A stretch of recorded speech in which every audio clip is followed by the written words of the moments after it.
Mr. Desmond Choo, you have 4 cards. Can you please take all 4 together? Thank you. Sir, in food paradise Singapore, where food of every conceivable cuisine and price are easily found, food security is hardly a heady Singaporean topic. Even the Economist Intelligence Unit's Global Food Security Index seems to agree. We are rated as the most food secure country in the world.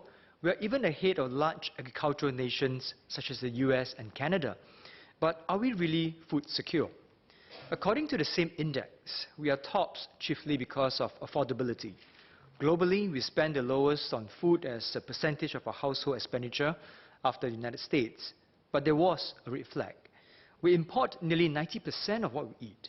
That makes us extremely susceptible to trade and supply chain disruptions from climate and political events.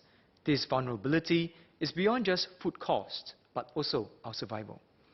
Food crises are not so distant in history. The last global food crisis was a decade ago.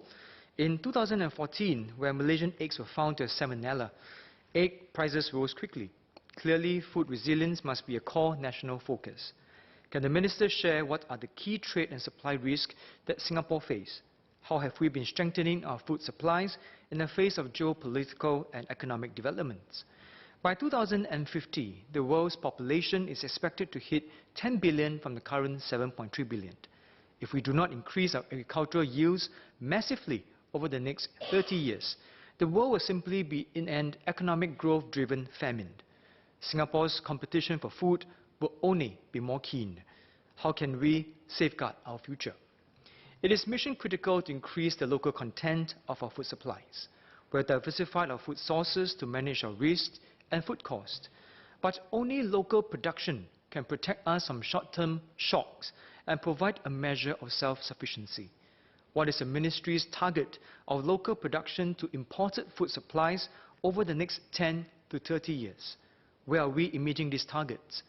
In the 1960s, agriculture accounted for 3% of our GDP. Today, it no longer has a category of its own and accounts for less than 0.02% of our GDP. Has the Ministry set a target GDP rate? For us to succeed in this national mission, both businesses and consumers play critical roles. Locally produced food will generally cost more than imported ones. This is no different from a higher cost water produced by distillation.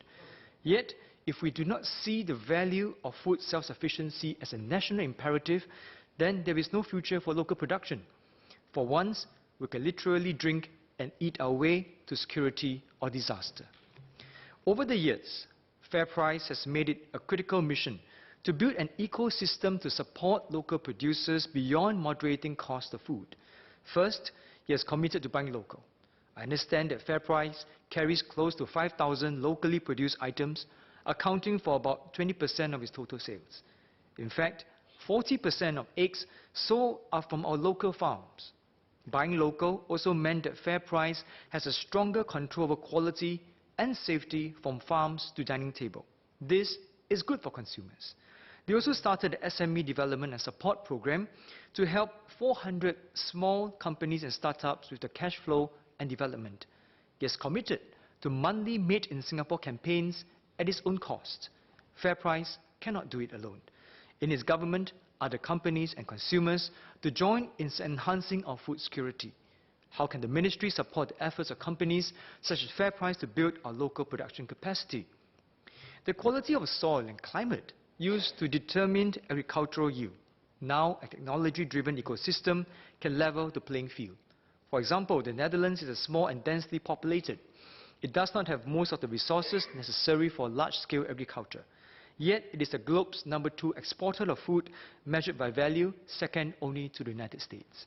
For a sense of its achievements, the US is 270 times its landmass. What Silicon Valley has done for the US IT industry, Food Valley has achieved the same for Dutch agriculture. Wageningen University or in Research, or WUR, is a crucible of innovative agricultural developments, not unlike what MIT alumnus have done in the IT world.